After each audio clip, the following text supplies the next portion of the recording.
while my daughter-in-law drives the ambulance. I didn't flinch. I just adjusted my sleeve. We were standing in front of 200 hospital donors, and the man seated 2 seats away owed me his infant daughter's life. My name is Claire Sutton. I'm 37 years old. I'm a critical care flight nurse for a civilian air medical service in the Valley. And on the November night Victor Sutton said those words into a microphone, I had been carrying a piece of his daughter-in-law's job on my left shoulder for 4 years. A burn the shape of a splayed hand, 3rd degree, fully healed, deeply textured, the color of pale clay where someone else's skin used to be. He didn't know. He had never asked. I want to back up a little because the toast wasn't the beginning. It was just the night the silence finally broke open. 3 hours earlier, I was sitting in my car in the hospital staff lot. The temperature had dropped into the low 20s, the kind of biting November cold that finds old injuries and settles into them like a tenant who isn't leaving. My left shoulder ached down to the joint. I had a black silk dress on under my coat, and the dress had a thin strap on the left side that kept sliding against the textured skin and reminding me it was there. I sat in the driver's seat for 3 minutes without moving. I reached into the passenger footwell and pulled my flight bag onto my lap. Heavy nylon, scuffed at the corners, the zipper sticky from cold. I didn't open the main compartment. I opened the small inner mesh pocket and put my fingers on the laminated infant hospital bracelet clipped to the lining, paper thin. The printed name had faded to a ghost of itself, but I knew what it said. I'd known for 4 years. I closed the bag. I started the car. I drove to the country club.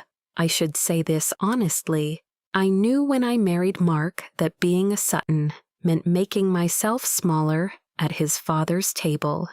I accepted the terms because I loved Mark, and because I thought small was a temporary posture, not a permanent shape. I was wrong about that. The shrinking starts as a courtesy and becomes a habit, and by the time you notice, the habit is wearing your clothes. The grand ballroom of the Brookline Country Club has thick carpet that swallows footsteps, chandeliers that throw light off the silverware in sharp white knives, and the kind of perfume cloud that becomes its own weather system by 7 in the evening. 200 guests, crystal goblets, tenderloin, and red wine reduction. The room smelled like money that had been polished. Mark squeezed my hand at the door. He looked at me the way he used to look at me. Before his father's events started costing us something. He meant it. He always means it. Where are we sitting? Head table, Dad insisted. Of course he had. Victor was already standing at the front of the room when we walked in, holding court with a small ring of doctors and a man in a navy suit who didn't quite fit the room. Victor is 68, silver-haired, tall in a way that takes up more space than his actual height. He performs authority through physical interruption. He pats forearms to stop people from talking. He gestures with his wine glass to wave away opinions he doesn't like. He answers questions that weren't directed to him. He saw us cross the room. He didn't wave. He extended his hand toward Mark, palm down, like a man calling a dog forward. There he is, my architect. He clapped Mark on the shoulder. He didn't look at me. And Claire, he added, a half-beat late, like a footnote. Glad you could come. Wouldn't miss it, Victor. I had said that sentence at 14. Sutton events over 6 years. The first 3 times I meant it. The next 11, I just said it. I noticed the man in the navy suit then, because he was the only person at the head table not performing. Early 40s, plain wedding band, quiet. He had a water glass in front of him instead of wine, and he was rotating it slowly with 2 fingers, like a man who didn't trust the room enough to drink from it freely. He met my eyes for a half-second and gave me the smallest nod a person can give. Then he looked back down. Victor was already moving on. "David, this is my son Mark. He designed the new pediatric wing's exterior. Mark David Ellis. David runs a software company up in the valley. He pledged the trauma simulation lab last spring." David shook Mark's hand. He turned to me. He extended his hand the same way he had to Mark, square, full grip, level eye contact. "Pleasure. Claire." "What do you do, Claire?" "I handle medical tran." Victor patted my forearm. 2 short taps, stopping me mid-sentence, the way you'd stop a child from interrupting an adult.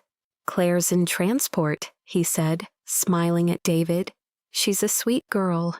We've been trying to get her into something with a little more upward mobility, but she's stubborn." Mark looked down at his shoes. David's hand was still extended. He held my gaze for a half-second longer than necessary. Then he sat down. I sat down 2 seats from him. Mark sat to my left. Victor took the head seat and immediately began ordering wine for the entire table without asking anyone. If you've ever sat at a table where someone told your story for you and got every word wrong, you know what was about to happen. Keep watching. The salads came. Victor lectured a cardiothoracic surgeon about cardiothoracic surgery. The surgeon nodded politely and ate his arugula. A woman at the next table laughed at something her husband said and pressed her hand to her chest the way people do when they're being charming on purpose. Her name, I would learn in about 40 minutes, was Eleanor Vance. She was 62. She was wearing a pale blue silk blouse and pearl earrings, and she had ordered the shellfish appetizer. I didn't know any of that yet. I was just trying to keep my left shoulder still. Victor turned to me between the salad and the entree. "So, Claire, the Hendersons asked about you last week. I told them you were still doing the ambulance thing." He said the ambulance thing the way you'd say the macrame thing. "Have you given any more thought to what we talked about?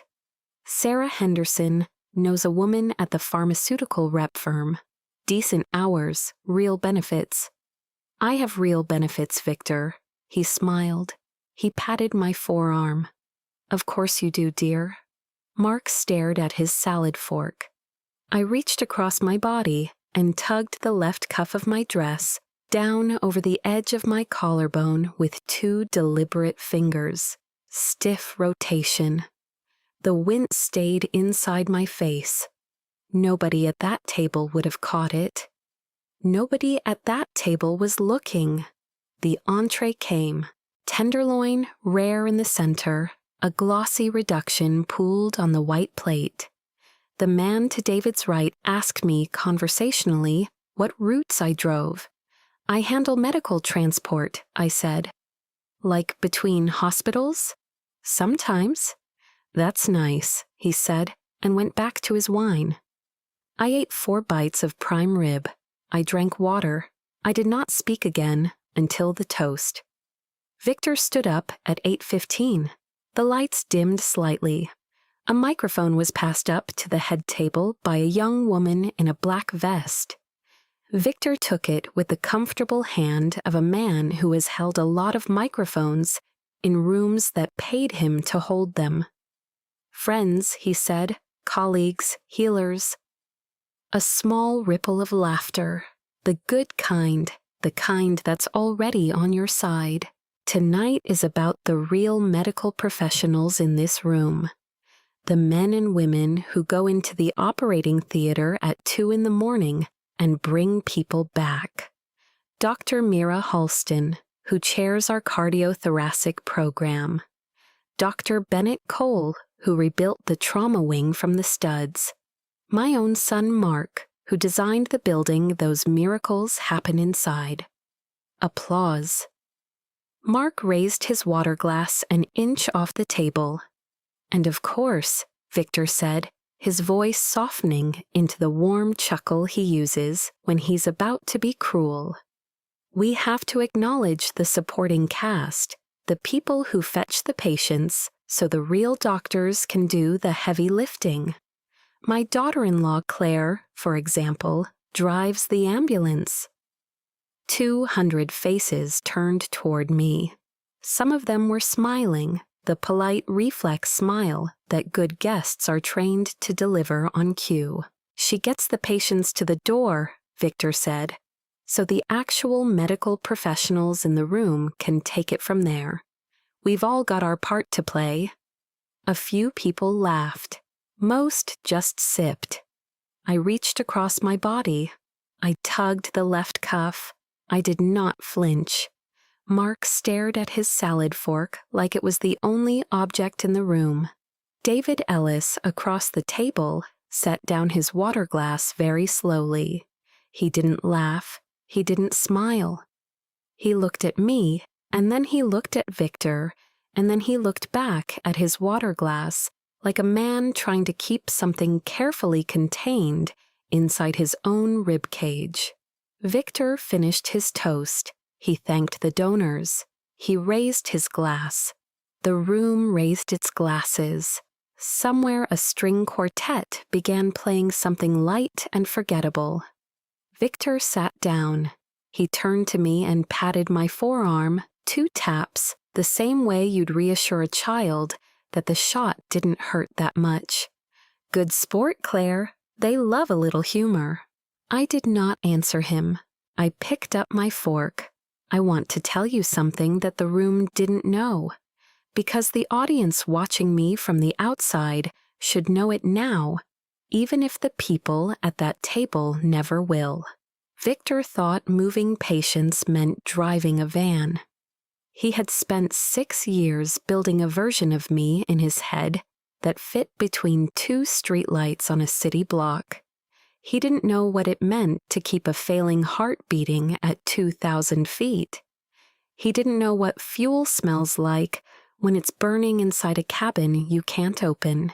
He didn't know what kind of woman covers another person's child with her own body and counts the seconds until the rotors slow. He didn't know because he had never once asked. The string quartet finished its piece. The plates were being cleared. Eleanor Vance, 2 tables over in her pale blue blouse, lifted her water glass and then put it back down without drinking. She touched her throat, a small gesture, the kind of thing a polite woman does when she's trying not to make a scene. She touched her throat again, harder this time. Her husband leaned toward her. Ellie? She stood up. The chair scraped backward across the thick carpet and tipped over with a muffled thump. She clutched at the collar of her blouse. Her face had gone a deep, blotched red, and her lips were beginning to swell into a shape that wasn't her mouth anymore. She made a sound. It wasn't a word. It was the sound a person makes when the air stops arriving. She went down hard. Her shoulder hit the edge of the table on the way to the floor. A water pitcher tipped. Crystal hit crystal somewhere and shattered. The string quartet stopped mid-note. 200 people went completely silent. Victor was standing at the head of our table with his wine glass halfway to his mouth, frozen exactly where the toast had left him, and he did not move. I moved before I decided to move.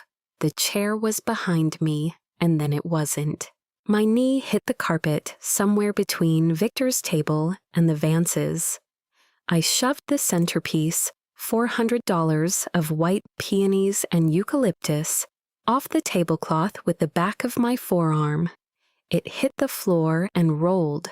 Water ran across the carpet toward Eleanor's hair. "Sir." My voice was different now. The room knew it the second it came out. "Sir, look at me. Does she carry an EpiPen?" Arthur Vance stared at me. His mouth was open. His hands were shaking in the small, useless way. Old hands shake when the body has nothing left to do. "EpiPen," I said again. "Auto-injector in her purse, yes or no?" She has shellfish. She has the pen? Yes, in her bag is on the chair, the small bag, the small one. "Get it, now." He turned and started clawing at the chair. I was already on the floor beside her. Her airway was closing.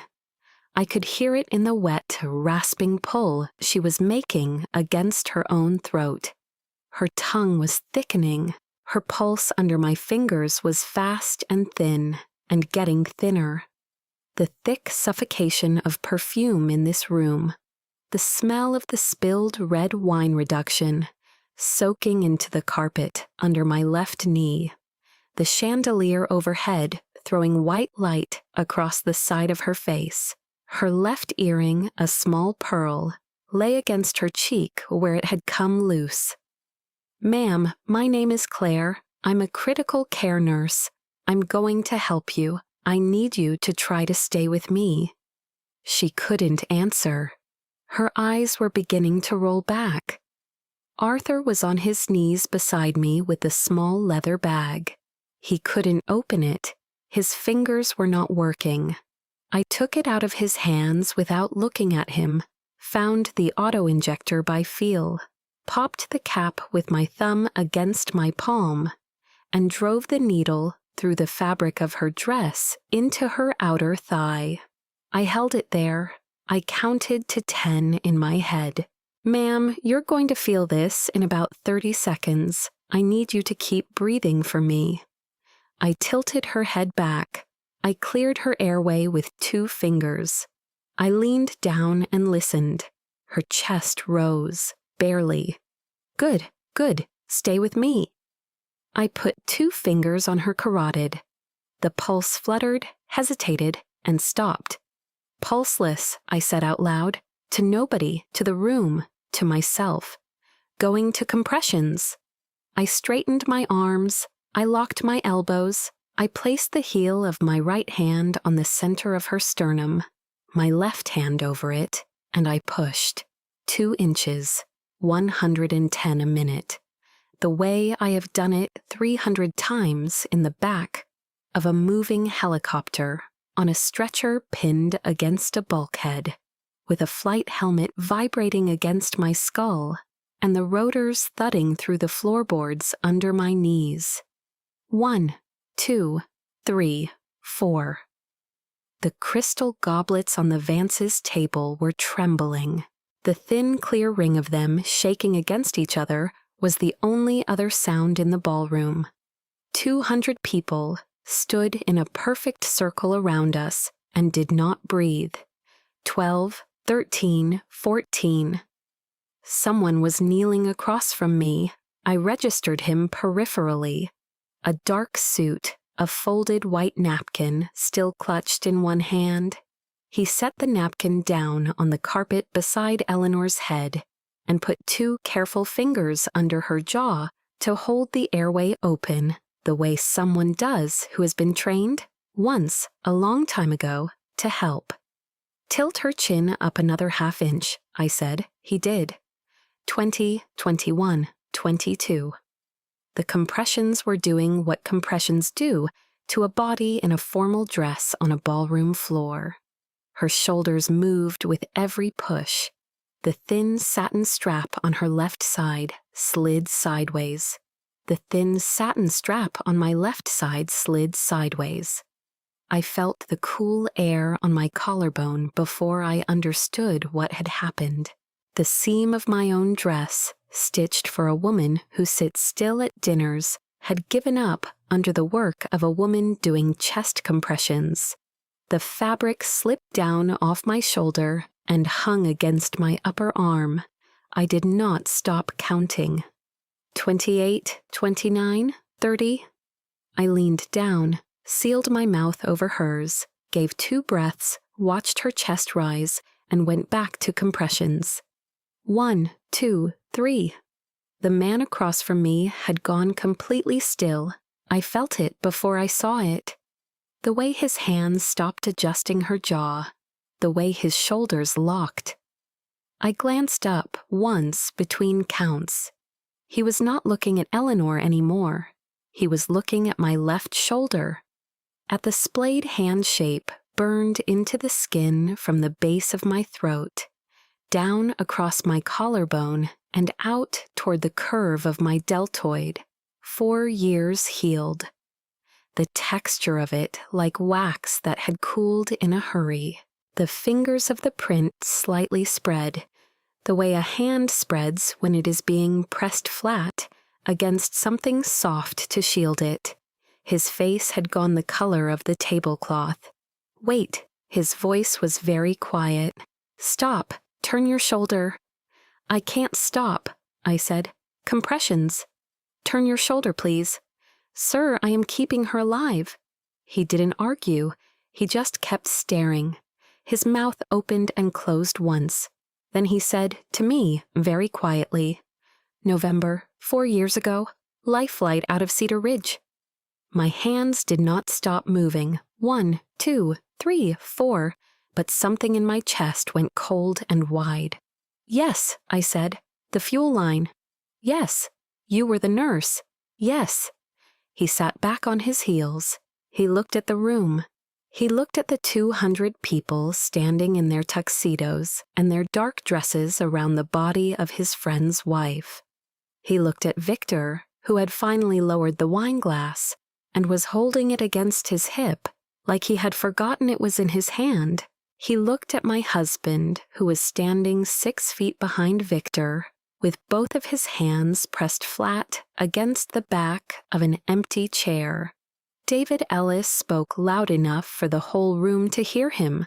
He was not looking at me anymore. He was looking at Victor. 4 years ago, a fuel line ruptured on a life flight chopper.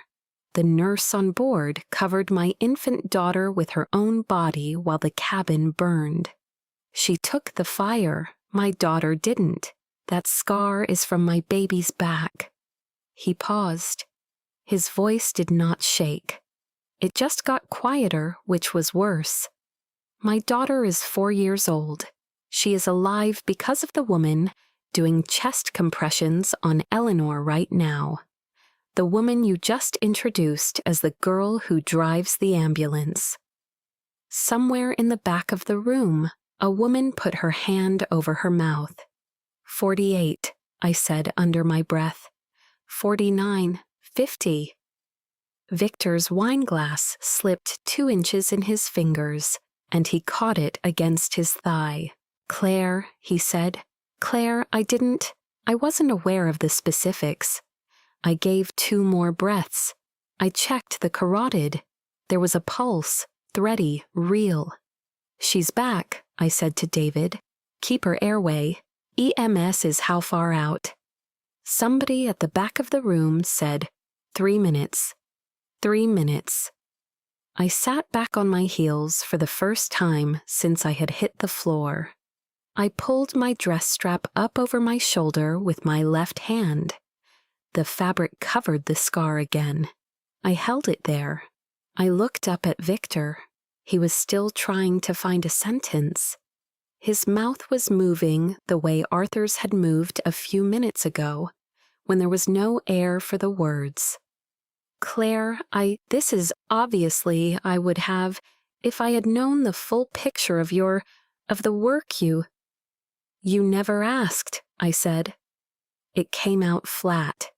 Not loud, not angry, just the cleanest sentence I had said in 6 years at his table. You never asked what kind of ambulance I flew. He blinked at me. In 6 years, I said. You never asked one question about my work. You built a person out of the parts you wanted me to be made of, and you introduced that person to every room we walked into. That person doesn't exist. The person who exists is the one on this carpet." Eleanor's chest rose and fell under David's hand. The pulse under my fingers held. I looked around the room from the floor. 200 people in tuxedos and dark dresses. The chandeliers throwing white light down across all of them, and not one of them moving. "You don't need a title to save a life, Victor." My voice carried in the silence without me raising it. "You just need to know what to do when the room stops talking." He did not answer. The double doors at the back of the ballroom banged open, and 2 paramedics in navy uniforms came through them at a run. A stretcher between them. I gave them the report in 15 seconds. Female, mid-60s, anaphylaxis secondary to suspected shellfish exposure. 1 dose epinephrine intramuscular at, I checked the clock on the back wall, 21 minutes ago. Brief PEA arrest, approximately 90 seconds of compressions. ROSC achieved. Airway patent, breathing shallow but present. Pulse thready but palpable. The senior medic nodded once at me, the way medics nod at each other when there is no time for anything else, and they had her on the stretcher and out the door inside a minute. The doors swung shut behind them. The room was still completely silent. I stood up. My left shoulder screamed at me, the way it always does after I use it for real work in the cold. I did not let it show on my face. I pulled the strap of my dress up one more time and held it in place with 2 fingers against my collarbone, covering the scar the way I had covered it for the last 4 years in every room that didn't deserve to see it. I looked at Victor. He was looking at the carpet now, at the spilled water and the crushed peonies, and the place where Eleanor's body had been. I looked past him. Mark was standing 6 feet behind his father, and he was not looking at the floor anymore. He was looking at Victor. His hands had come off the back of the chair. He stepped forward around his father and stopped between Victor and me. He looked his father in the eye for what I think was the first time in his adult life. "We're leaving," he said. Victor opened his mouth. He started to lift his hand, the one with the wine glass, the one he had used 1,000 times, to wave away things he did not want to hear. The glass was empty now. He had set it down somewhere during the chaos and picked it back up without noticing. Mark did not wait for him to find words. He turned to me, took my elbow, my right elbow, the side that still worked the way it was supposed to, and walked me through the parted crowd toward the doors. People moved out of our way. A woman in green satin pressed herself back against a table to let us pass. A man I had never met touched his forehead in something like a salute, and then looked embarrassed about it. David Ellis was still on his knees on the carpet where the centerpiece had been. He met my eyes once as we passed his table. He did not say anything, he just nodded, slowly, the way you nod when you have already said everything that needs saying. The doors closed behind us. The hallway was cooler. The country club had pumped the ballroom hot for the donors and their wives, and stepping into the corridor felt like stepping out of a greenhouse. My dress was damp at the small of my back. My hair had come loose on one side. There was lipstick on my teeth. I could feel it, and a smear of something darker on my left forearm that I did not want to identify under good lighting. Mark walked me to the coat check without speaking. He handed the girl the ticket. He helped me into my wool coat the way he had helped me into coats 100 times before.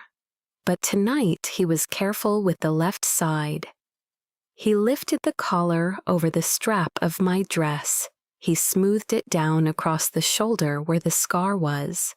He did not look away from it. The valet brought the car. Mark held the passenger door open. He closed it behind me with the soft, deliberate click of a man who is trying very hard not to slam something. The drive home was 22 minutes. He did not turn on the radio.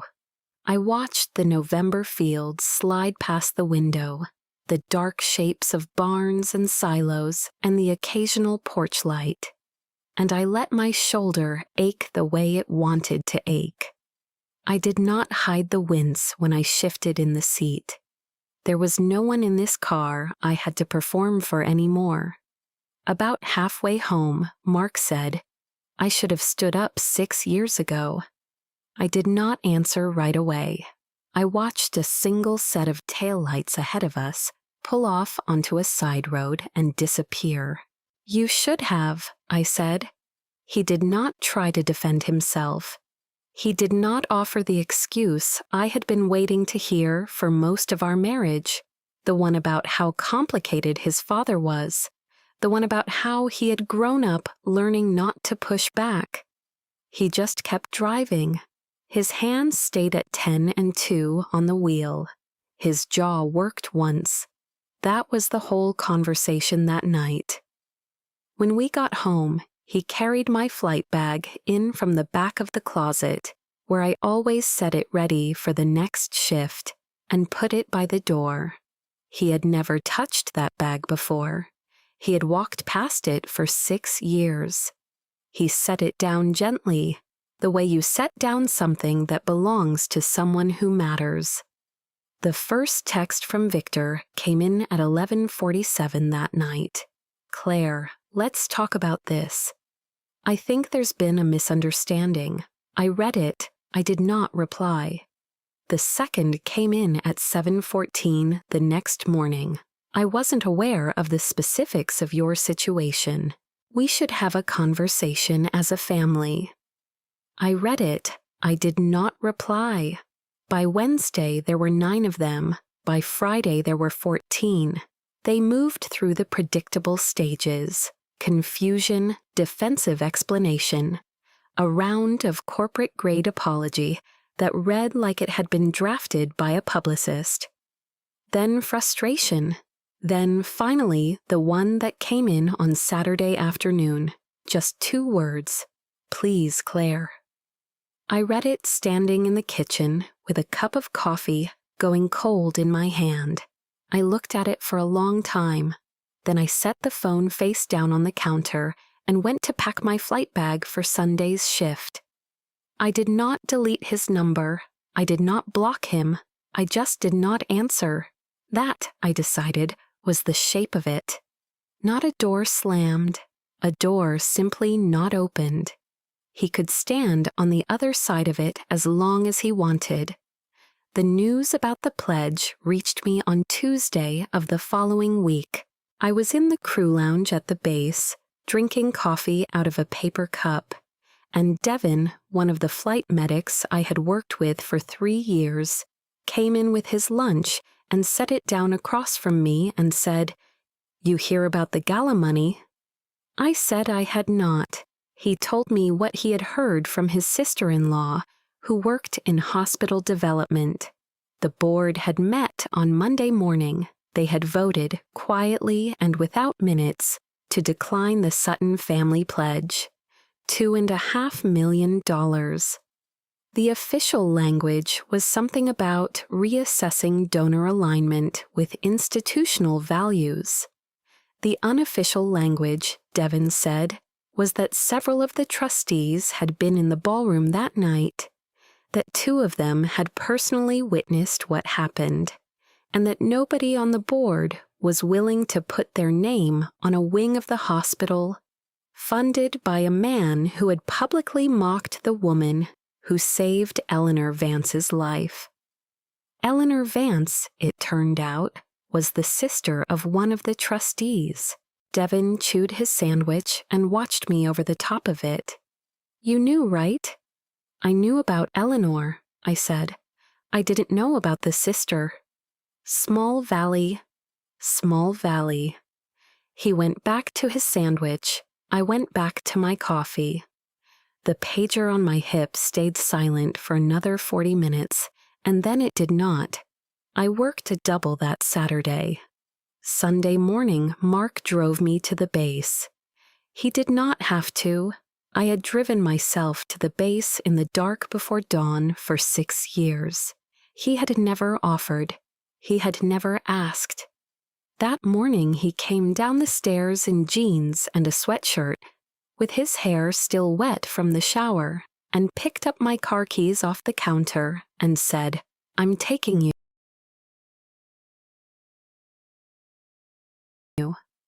I did not argue with him. He drove the back roads, the way I drove them, the route I had taught myself in my first month on the job, because it was 4 minutes faster than the highway when the deer were moving. He knew this route now because I had told him about it once, 2 years ago, in a conversation I did not think he had been listening to. He pulled into the base lot at 5:51 in the morning. The sky was the color of old pewter. The hangar lights were on. I could see Devin and the pilot through the glass, running the pre-flight on the bird. I reached for the door handle. Mark put the car in park and got out. He walked around to the trunk. He lifted my flight bag. It is heavier than it looks.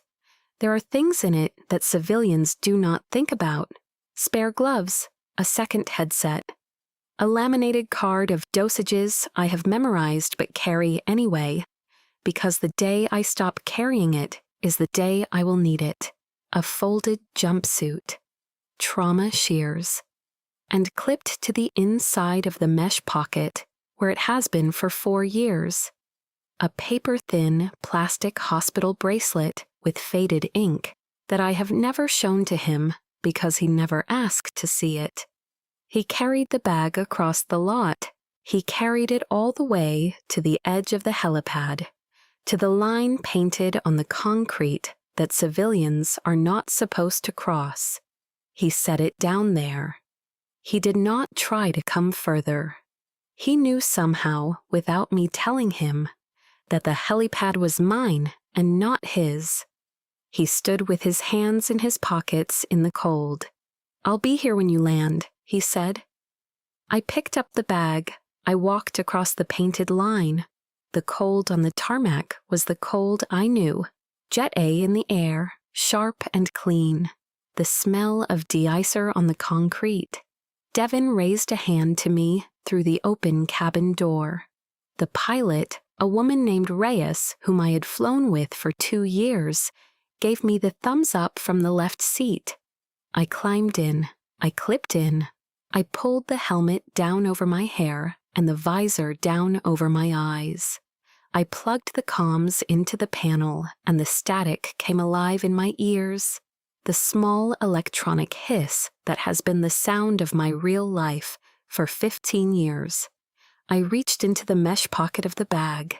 My fingers found the bracelet. I did not need to look at it. I just touched it, the way you touch a door frame on your way out of a room you love. The rotors started to turn. The vibration came up through the floorboards, into my boots, into my knees, into the bones of my hips, into the long-heeled tissue across my left shoulder that ached in the cold, and would always ache in the cold, and that I had stopped apologizing for somewhere over the last 7 days. Reyes's voice came through the comms. "Sutton, you good?" "Good," I said, lifting. The skids came off the concrete. The valley dropped away beneath us. I watched the hangar shrink and the parking lot shrink and the small figure of my husband standing in his sweatshirt at the edge of the painted line, getting smaller until he was just a shape against the gray concrete. and then we banked east, and he was gone behind the trees. The sun came up over the ridge. The light moved across the valley, the way light moves across water when the wind shifts, in long, bright sheets, filling the hollows, finding the rivers, turning the frost on the fields to something that looked like spilled silver. The instruments in front of me glowed soft green.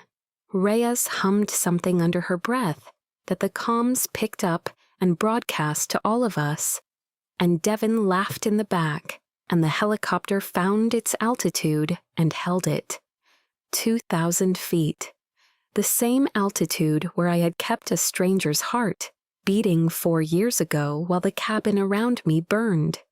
The smell of copper and adrenaline filling the confined space until the door came open. The same altitude where I would, if today went the way most days went, keep someone else's heart beating for the time it took to get them to the people on the ground who would finish what I started. Down there somewhere, my father-in-law was waking up in a house that no longer had a hospital wing with his name on it.